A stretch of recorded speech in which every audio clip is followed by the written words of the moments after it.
just to tighten things that closely more aligned to what scapegoating is even now than what it was during the time I wrote it 8 years ago. So as things happen, I might revise it, but yeah, definitely October ebook and respectively print was in December. Very nice. Very nice. How does it feel to be a published author? It's surreal. It's like the pinch me moment that I never dreamed of. I have a lot to say, and I'm loquacious. I just that word came to me even now, and I think to be able to sort of filter through some of the things that I've gone through in my life dealing with scapegoating, but also being a champion to people that have gone through this kind of abuse.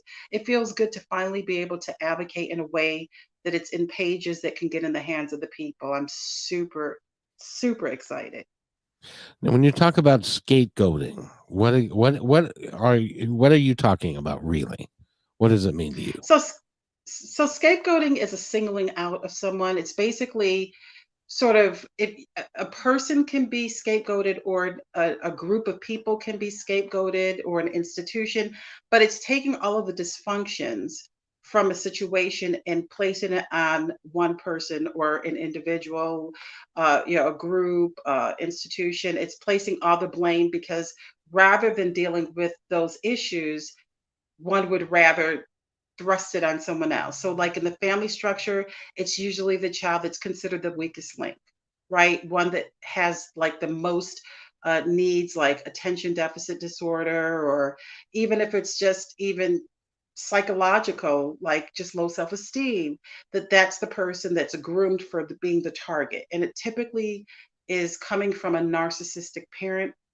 Most importantly, it's coming from a mother, which is terrible because there's this natural womb connection, but then in scapegoating, there's a disconnect. When you're talking about the marginalization of groups, you're talking about, well, we don't have to look any further than what happened in the last election cycle, where we had someone that was inhabiting the White House that was marginalizing people of color, specifically Latinos and African Americans, saying, all Latinos were rapists and murderers, and that Africa was I don't like to curse, but an S-hole continent in Haiti, and going to neighborhoods that were non-minority and saying Mexicans are taking your job, going to Black neighborhoods and saying Mexicans are taking your job. So the scapegoating, like trying to use rhetoric in order to castigate views and things that are not working in society and thrust it on other people. So it runs the gamut. Well, it's interesting because you know that guy who was sitting in the White House until real recently, and I'm real glad that he's not there anymore. But he Right. he caused a lot of people to create a lot of great stuff. It's like my podcast. The tagline I use is to we're declaring our freedom from hate, division, and fear, which is exactly Right. what he uses to separate people and to create his own following. Rather than trying to unite everybody, he used fear and hatred and separation to get his little group of people that he wanted to have, and that's got to end. And so I applaud your work. And so scapegoating is Thanks. you're exactly right. Rather than taking responsibility for our own actions, we tend to blame somebody else, and they become the scapegoat of our dysfunction. That is correct. Absolutely. That's so sad. And That's so sad. it it is because my book says is that scapegoating is not only evil, it's sinful. And scapegoating actually started, if you go to the book of Leviticus, chapter 16, and it shows how there were twin goats. One was offered as a sacrifice, but then one was offered out as a scapegoat. Literally, the sins of the Hebrews, the Israelites, the sins that they committed, they let that scapegoat go into the wilderness, and then officially all of their sins were cleansed, and everything was brought back to normal. And so something happened from the biblical times to now, where families are being cleansed by targeting an individual who has a lifetime now of abuse that will be cyclical because of that one person, that narcissistic parent that used the family dysfunctions as an escape. I was just thinking I would be really upset if I was the sheep that had to stay, if the other goat got to go and I was the one that was going to be sacrificed. It'd be like, well, let's trade places, because I'd rather Right, be. exactly. I don't want. Right, at I least you don't, won't be eaten. exactly. I don't want that to happen. So, but I didn't know. I had no idea that's where that term came from. That's pretty cool. Yeah, yeah, that no, that's what it is. Oh, that's awesome. So in the process of writing the book and going, because I know that there's a process that you had to go through to learn all about it and the different aspects of it. And prior to the podcast, you said that you keep on adding more because more information comes to you that about this topic and stuff. So tell us a little bit about the procedure and what did you do? How did you gather all of this information to write the book? So what I did, I'm a scholar by trade. I love research, and so I had to go to articles. I chiefly one of the main formats. One of the magazines that I used was Psychology Today. They're the experts in the field. It's peer reviewed, and so it's highly vetted. And I looked at social psychologists and their theories on scapegoating, and it was other research that had been done even before mine, so that I could sort of expand upon that. And then I just use a framework from myself being a scapegoat in the workplace, myself being a scapegoat in the social circles, and then being a member of the clergy, counseling people that have gone through it. Now, I didn't use their names because who wants to be sued? Plus, I am, There is part of that. my thing is I counsel with anonymity, so I can't reveal who is telling me what, but just kind of using that framework and synthesizing it and developing it as time went on. And then, of course, again, nationally, as things evolved, like, and I hate to keep bringing it to politics, but like the insurgency at the Capitol on January 6th, I had to go back, revise my book to add that because that was a clear example. Yeah, well, well, you better get out there quick because you're going to have to keep revising it because weird stuff Yeah, is. I know. Right, exactly. So, it was just it's an organic thing. There's no real structure. It's just like as I feel a compunction as things kind of happen, I weigh it out. But what I don't want to do, Kevin, is make it feel like a textbook that like, oh, this year, students will be reading this history book. Like I want it to be super conversational. So I'm trying to figure out when is enough, when do I terminate the conversation, not in terms of what I'm saying, but in terms of what, the multiple layers that I'm adding. Like at some point, I have to learn to let it go and let it take on a life of its own. So that's the balance that I'm hanging on right now. Well, the beautiful thing is that when it becomes a bestseller, that means that there's Ooh. a second book that's coming out. It would be Oh. scapegoating two. It would be the second one to do. And because the thing is, I unless we as a culture change dramatically, it's going to continue on this way, Yes. and you're going to be able to come up with examples all the time of weird of Right. people doing silly stupid stuff and not understanding that we're all one and that we're all the same people and we're all God's children and we all need to respect each other Amen. and care for one another and get rid of the scapegoating thing, because all they're doing is blaming somebody else for their own faults. Yeah, their own failures. I mean, it's why, the Republican Party became the party of Trump. Yep. So, yeah, and so because of that, everything that he was tweeting in real time and blaming everybody, then it sharply divided our country even more. And so there's going to have to be a lot of healing. But yes, scapegoating is an issue. What's sad is that they're long haulers, people that even when they move away from the scapegoating situation, if they're in a family structure where they were isolated and targeted their whole lives, even when they move away, there's still manipulation following them across the globe. Wherever they go, there's always a scapegoater. And unfortunately, it's not until usually the scapegoater dies that there's some kind of closure. So it's, because narcissism is so hard to really unpack. It's a personality disorder. And yeah, and unless that narcissist knows that he or she is, it's just hard to escape. So there's a lot of long lasting effects. I cannot emphasize it enough for the scapegoat. How do you tell people or help people? Because see, these are all stories. So when you have somebody who's using you as a scapegoat, it's a story that they're telling you. And at one point in time, you Hmm. believe that story. And so Right. you take it on to yourself that, oh, I guess I'm the scapegoat. I'm not, how do you encourage people in the book to get out of that, to get away from being the scapegoat? R- Right. So the premise of my book, it's a theological approach, but it's also a clinical approach. And we learned something when I was in seminary. It's called pneuma psychosoma. Pneuma is the spirit, psyche is the mind, soma is the body. So it's taking care of those three elements. The pneuma, the spirit, is being able to align. It doesn't have to be Christian. It can be, if you're Jewish, if you're Hindu, whatever it is, whatever your religion is, or maybe you don't have a religion, maybe it's just self-awareness, but finding a place to center beyond something that's bigger than you, right? That could be meditation, yoga, it could be reading the Bible, the Quran, whatever it is, but center yourself in a place for positive affirmations. That's like the pneuma, and then the psyche is getting the support through counseling. A lot of times people just need to get therapy. I mean, it's abuse.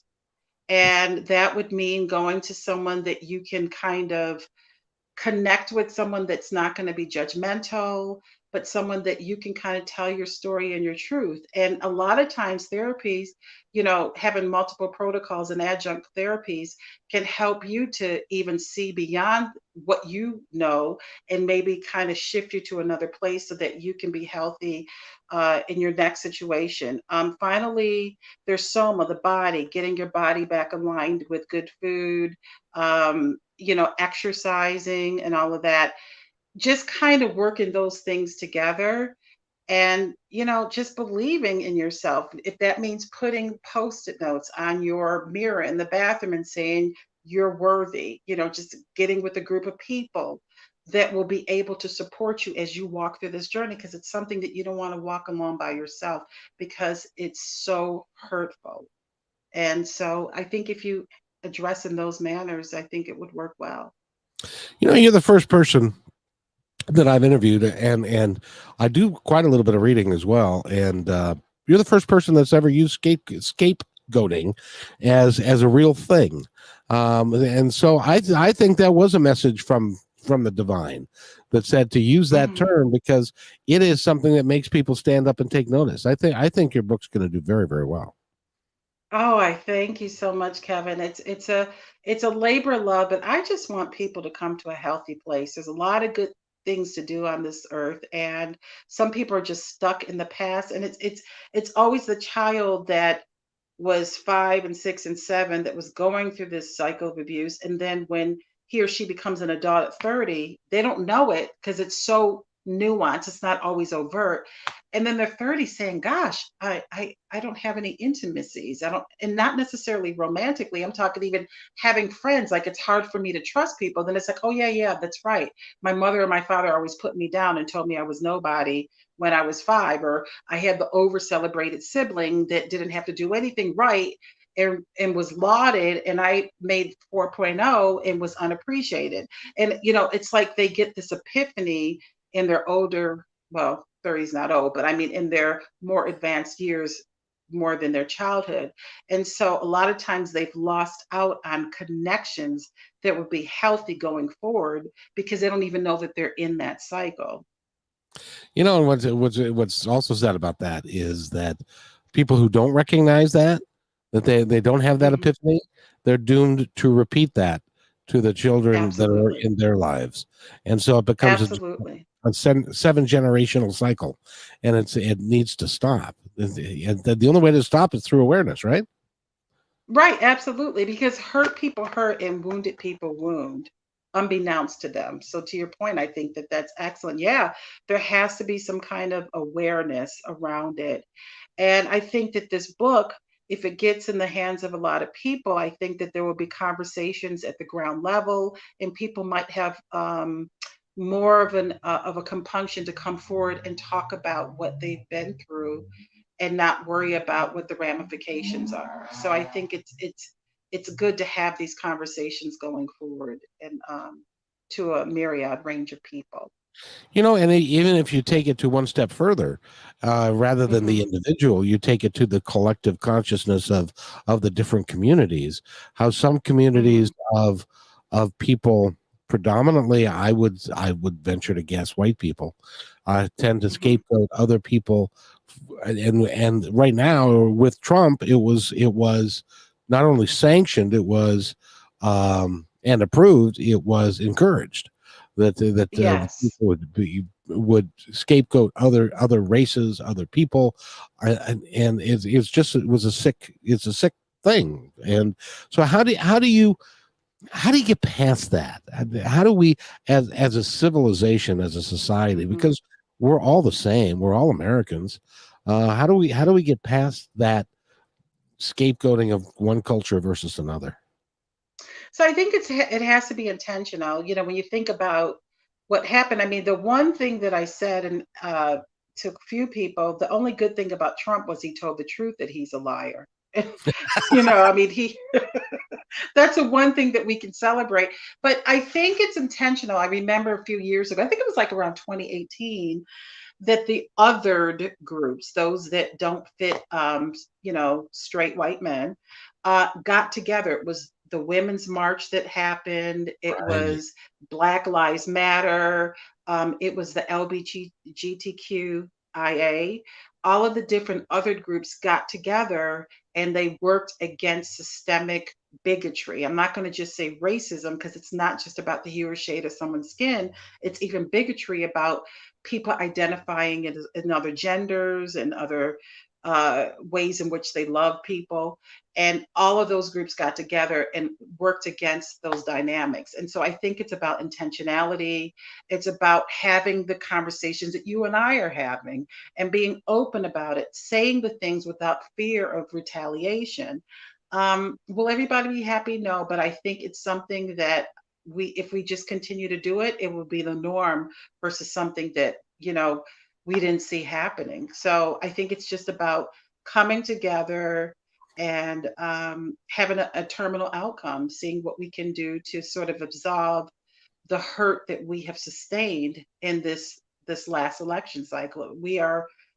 I mean, I tell you, I am just broken seeing so many people that have suffered through the policies of Trump, people that Oh, have suffered through, I mean, it's horrible.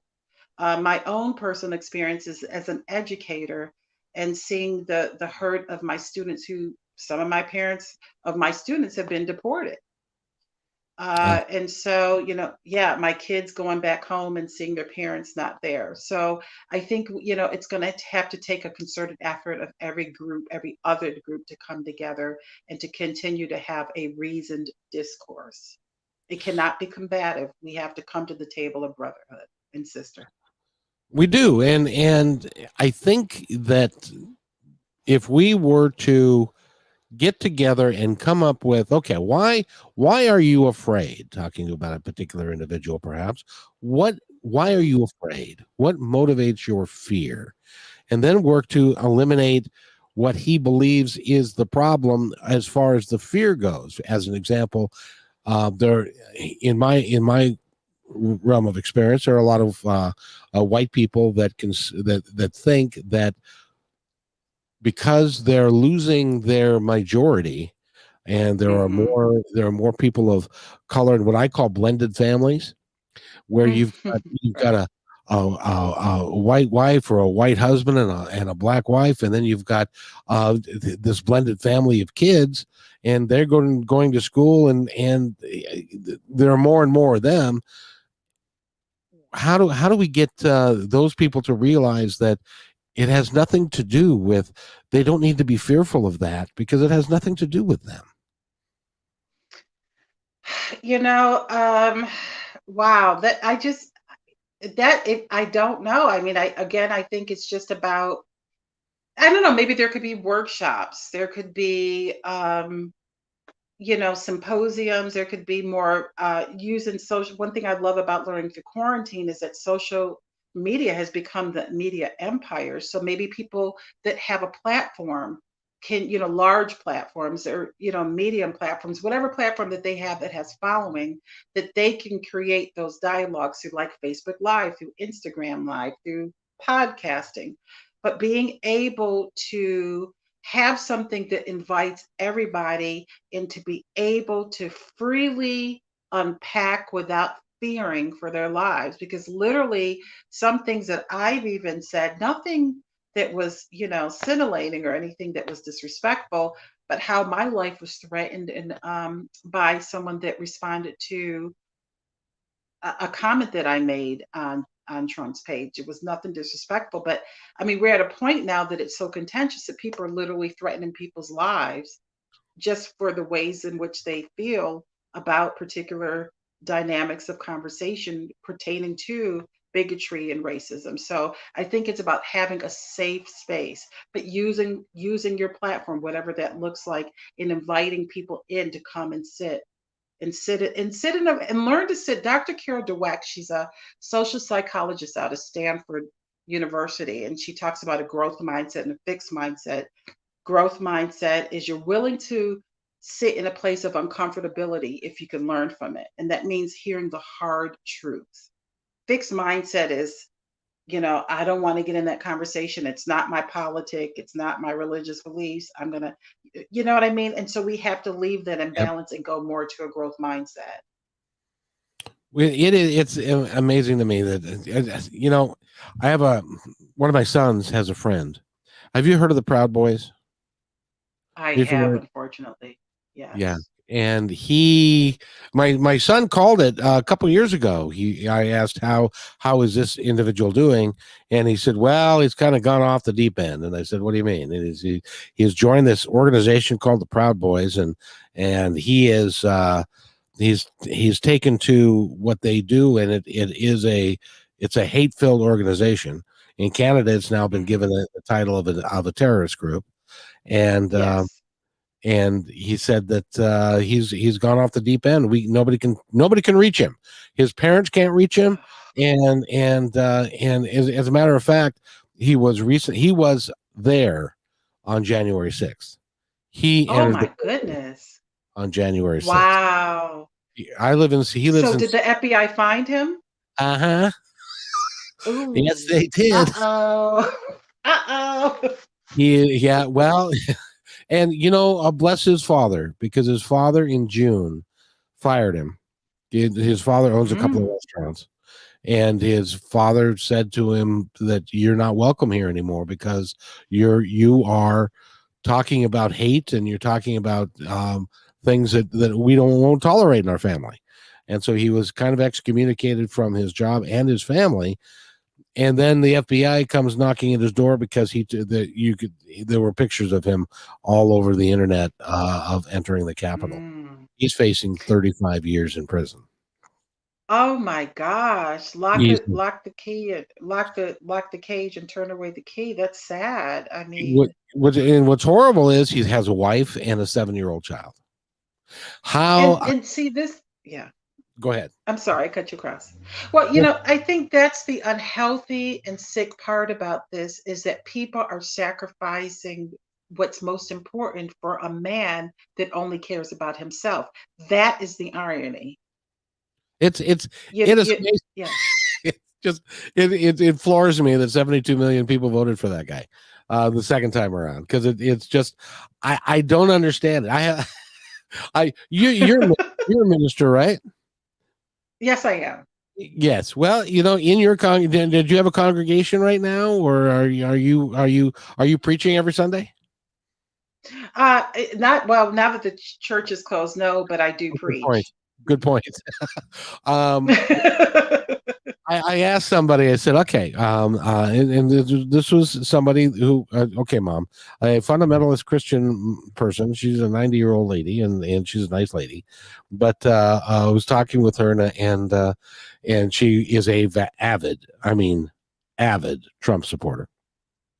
And he said, "Mom, how do you feel about him being married 3 times, paying off at least 2 mistresses that we know of, and made a statement that grabbing women by their private parts was perfectly okay, and was something that, how can you justify that behavior and continue to Hmm. support that individual?" And she really didn't have a very good answer other than, "Oh, that's in the past and he's changed." I don't know. But She doesn't know yeah, that. I don't know. So it's yeah. it's so I it's think that they're unrelenting. They're unrelenting because they are fixed on this personality versus what he is saying. Most dictators are very charismatic. I hate to say this, and and he's evil, but Hitler was very charismatic. And yep, if you were to to put, a split screen, they're both matched in the way that they conveyed their hate to people. yeah, yeah. They and again, you want to talk about scapegoating. Hmm. Hitler scapegoated an entire civilization of people, which was the Jewish people. He blamed Yes, them for yeah. World War One. He blamed them for losing World War One. He blamed them for the armistice. He blamed them for not having a military. He blamed them for everything. And he had people who thought that they were righteous, that were living that and believing that because in their heart of hearts they wanted to believe that anyway. And Oh, absolutely. and so when you have white supremacists and you have people that are not interested in working together with other people for the betterment of everybody, I have very little use for those kind of folks. So I hope that you have a bigger heart than I do, because I just Yeah, it's the grace of God. And when God took the cross, it didn't take him by surprise that he'd be dying even for Donald Trump and Hitler. So, if he can give the grace, we have to give it. And I think that is the distinction of what a Christian is from other religion, is that we always have to show grace and mercy. It's not easy. Jesus himself had a hard time, just even accepting the will of the Father when he took the cross, but he knew he had to take it. But at the cross, he said, "Let this cup pass from me. Nevertheless, not my will, but your will." And I think sometimes we have to have that nevertheless faith that no matter how people act, we have to show them love. even so, I'm sure as he was headed to the cross, thinking about all the people that like the Hitler like people and stuff, and all the real not very nice people, it had to irritate him a little bit. You think? Oh, I'm sure. Oh, yeah. Remember, Jesus is fully God and fully man. So the humanity kicked in, of course. I'm sure he wasn't running there to the cross like, yeah, I'm here to die for Hitler. Again, it's the duality, but his divinity always led the way. And that's why Jesus, well, not to be preachy, but that's why he's just a rock star in my world, because he just always shows love in the midst of hate. And I just think we have to use, whether it be him or Gandhi, whoever it is, we have to show love in the midst of all of the vitriol that's being spewed around this country. If I'm a firm believer that if we can work together to understand that we are all the same, we come from the same creator, we are born the Absolutely. same way, we all eat, we all poop, we all do all these things that everybody else does, so we are the same. And I've never understood why the color of somebody's skin should make a difference, but for some people it does. And it's a darn shame and I'm Yes. hopeful that over time programs like this and talking with people like you can educate people that we're not different, we're the same. No, we're not. No, we're not. I mean, I always think about, like, if I'm drowning in the middle of the ocean, am I going to look for a Democrat to save me? You know what I mean? Wait, you're Republican. Let me try. No, I'm going to look for someone that has some skills to yank me out of those riptides, right? And I think right now we're drowning in all of the things that are happening in this world: poverty, inequities in education, healthcare, all of the things, now COVID-19 has exacerbated it. We can't look for someone that looks like us to help us. We have to unify to break the tides and the chains of injustices and pandemics and all the things that are wrecking everybody in humanity, not just white, black, brown, yellow, but everybody. We have to tether together and work together to eradicate. Absolutely. And if you were where I sit, which is I do these podcasts and I talk to some highly entertaining, some highly educated people like yourself who've taken it upon themselves to write a book or to do another act of service, because I consider what you do an act of service. And I find out more and more. It's like yesterday I was doing a podcast and with somebody who was an advocate to get rid of human trafficking, and he told me Mm. 50,000 people a year are human trafficked into the United States of America. Oh, that is horrible. I mean, I don't even know how that happens. Like, I mean, how do you fly in people to be trafficked or They ship? come in Yeah. the ships, they come in boats, they come from different border. Most of them come from Asia, I would think, and Oh, most of them are sold in the sex trade.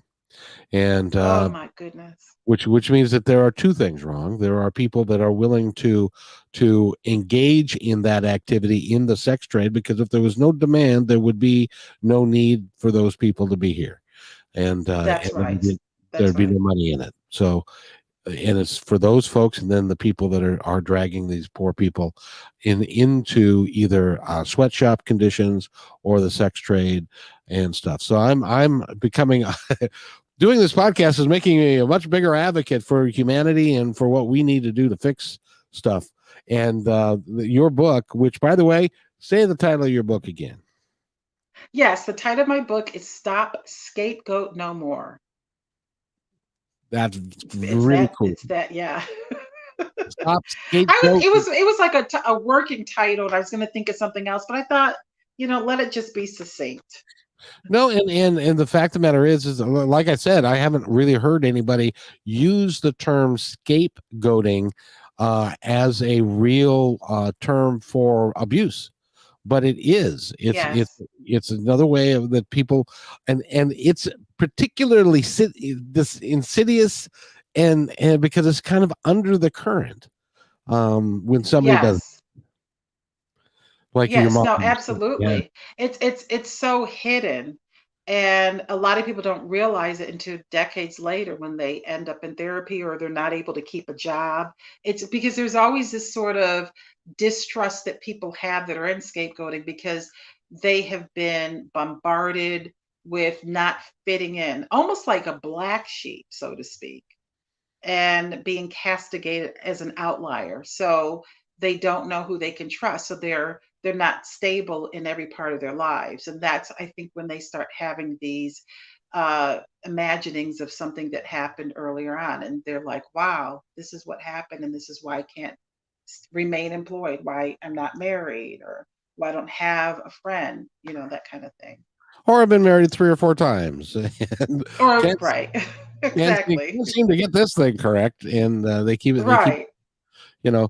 And I'm just curious to know, is one of, in your research, is one of the dysfunctions that we end up with that even though this person scapegoated us, we endeavored and are trying as best we can to please them, to overcome that, and that can follow us our entire lives, trying to please that person.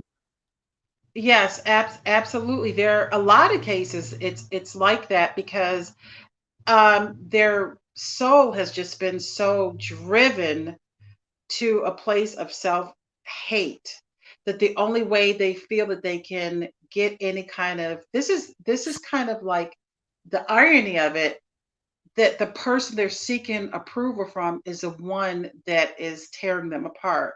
And they somehow think that that person's going to change, and that if they please them, and if they do the right thing, and if they manifest the vision of the scapegoater, that okay, finally I'm where they need me to be, and they'll accept me. And unfortunately, that never happens, because then what will the scapegoater do? He or she will move the goal line or the finish line. Okay, now you got to do this. So it's there's this insatiable draw for the scapegoater to bring the manipulated, through manipulation, to bring that scapegoat in. And the scapegoater never really or the scapegoat, I'm sorry, never really realizes that no matter how much they do to please the scapegoat, it will net scapegoater will never be enough. That's got to be a very painful process as you get older. Yes, And absolutely, especially when absolutely. that person is still alive and still in your life. I know. I think I was reading in your book that one of the things you advocate is healthy relationships, and if there's somebody Yes. that is a scapegoater, that to eliminate them from your life. Is that true? Yes, I did say that. And the reason for that is, and it's hard because it's interesting because almost like I would say it this way, that, and I know this personally because I unfortunately was in a sort of an unhealthy situation with an intimate partner. And as much as I let that person go, it was hard for me to not check on social media to see what that person was up to, do drive-bys around the house, right? Because there's something that's very sick in being tied to that person. It's like they're your supplier, they're your drug supplier, even though you're addicted and you're Gotcha. trying to break the addiction. It's just hard. It's kind of this back and forth dance. But ultimately, I got to the place that I realized if I'm going to sit in my pain, at least I'm not going to have someone pulling the strings, because I got tired of doing repetitious things that were self-destructive. And so, and then that's when it's important to reach out to other people and say, I can't walk this out by myself.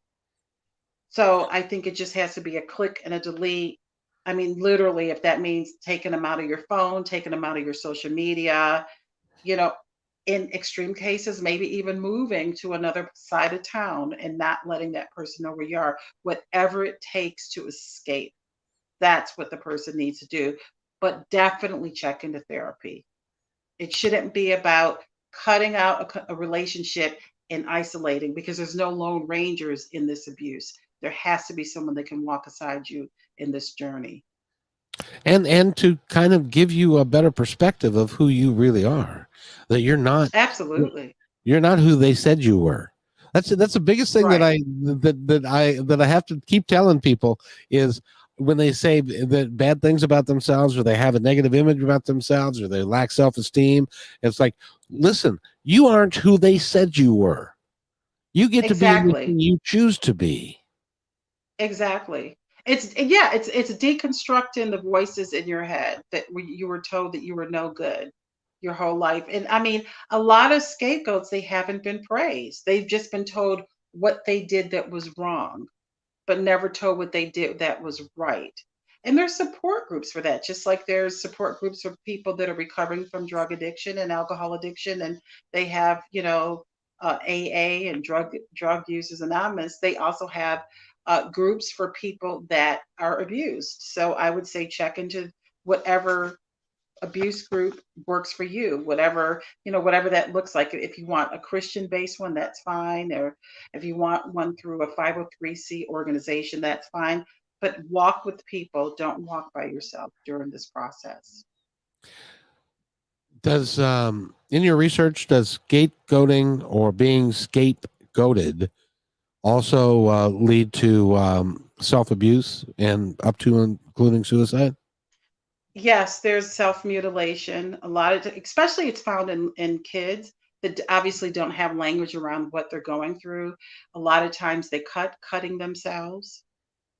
Bulimia, anorexia, anywhere that they can get out whatever it is that has impacted them from a natural growing process.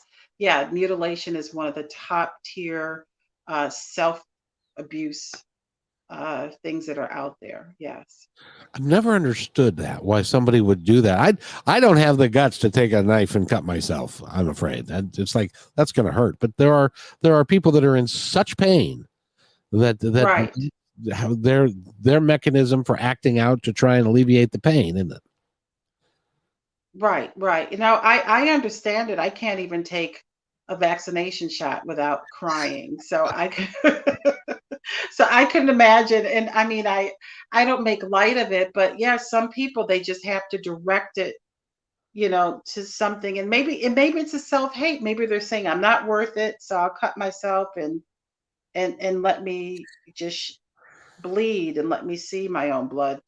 I don't know what it is. I never understood, but yeah, there's a lot of then there's making toxic decisions, like going from a narcissist mother to going to a narcissist boyfriend or girlfriend, or a narcissist friend, making poor choices as a result.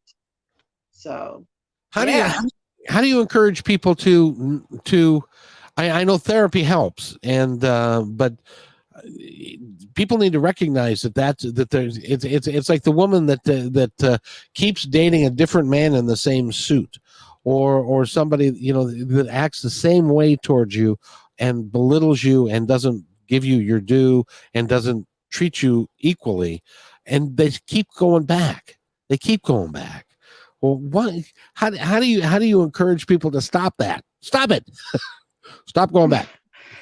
Well, this is going to sound a little mean, but I know that sometimes when I looked at different interventions for people that were struggling with alcohol, they would say, let them line their vomit. I would say the same thing. They may have to just reap the outcome. If they're being told, I'm an outsider looking at it and I care about you, and this is what I'm seeing, and people are making the overtures to help this individual, and they're still making these choices, they just have to receive the outcome until they themselves look in the mirror and say, I am not deserving of what I'm being treated. So I think it's that, laying in the vomit motif. They just have to feel it. If you can't see, you can feel. And it's a sad part of life, but it is part of life that we are here, in my humble opinion, to grow and to experience and to become better than we were, and that includes understanding what's been going on with us and what negativity is around us, and try and get rid of that, and then surround yourself with positive people like you. Thank you. But too, and there are extreme cases, like, if you see somebody obviously in abuse that's, taking them down, that they're not functioning, you can run an intervention. And maybe if you have to call law enforcement, so I don't want to be callous. And then, of course, if it's kid, you would call child protective services. But I mean, if someone's life isn't in danger and they're making these concurrent choices, I think they just have to get to a point that they no longer themselves, because sometimes it's just a revelation that people get where they realize, what am I doing? Why am I doing this? Because what we don't want to do is browbeat someone to the point that then they cut us out because they're not ready to go to that space of truth. Right, right. So it's And it's it's really difficult. Yeah. by the way, we're talking with Gina Dobson, and she's written the book. It's brand new out. It's hot, hot, hot, hot, hot.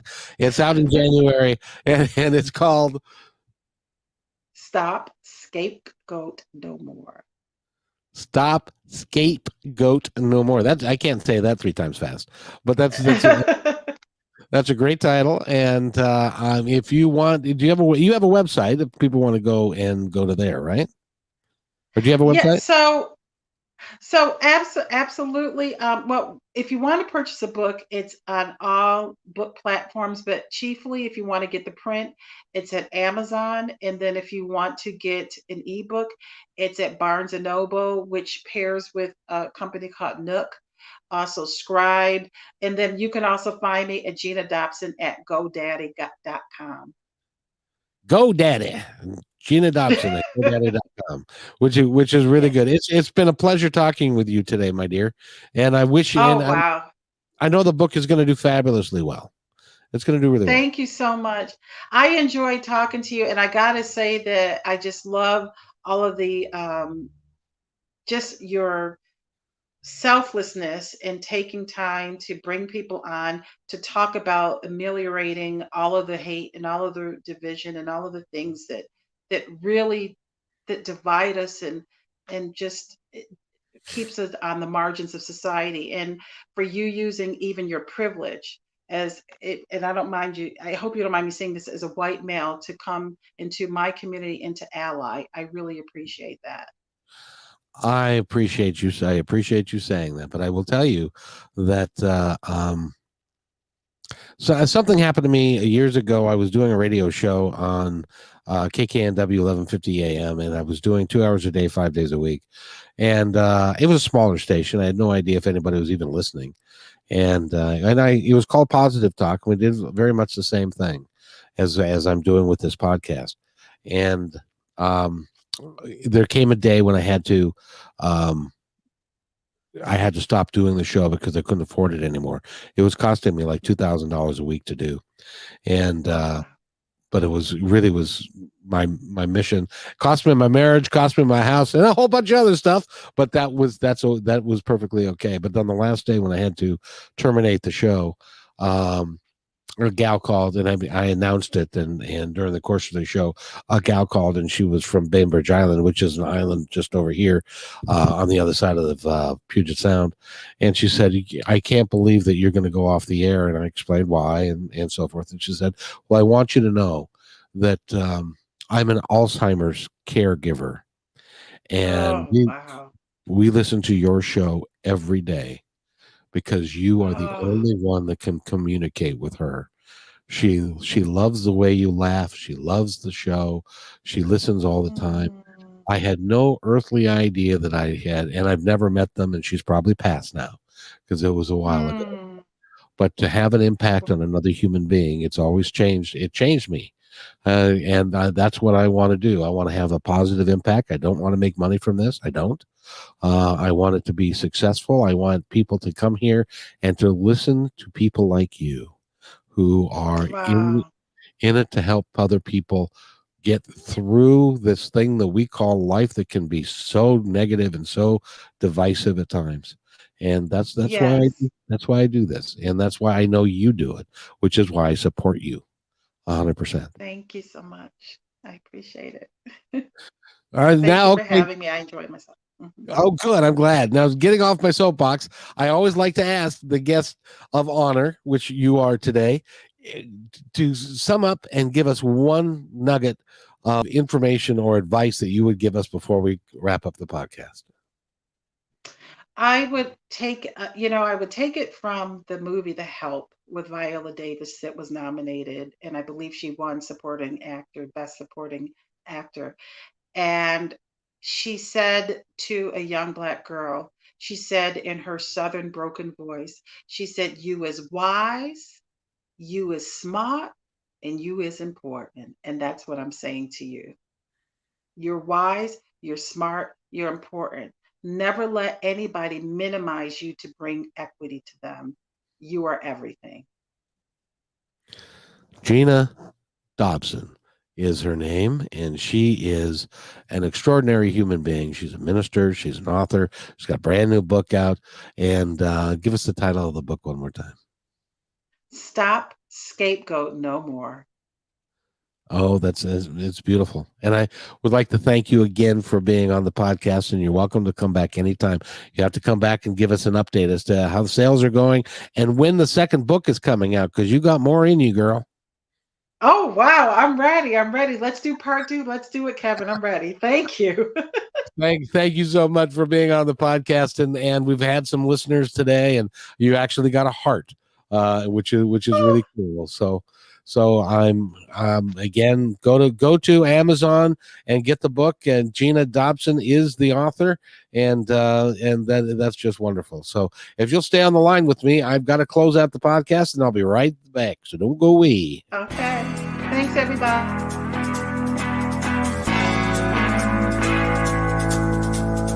Hey, and thanks for listening to this episode all the way to the end. Hey, pretty cool. Hey, don't forget to follow us so you can receive regular updates and new posts. And remember, take care of each other, because each other's all we've got. See you next time on My Independence Report.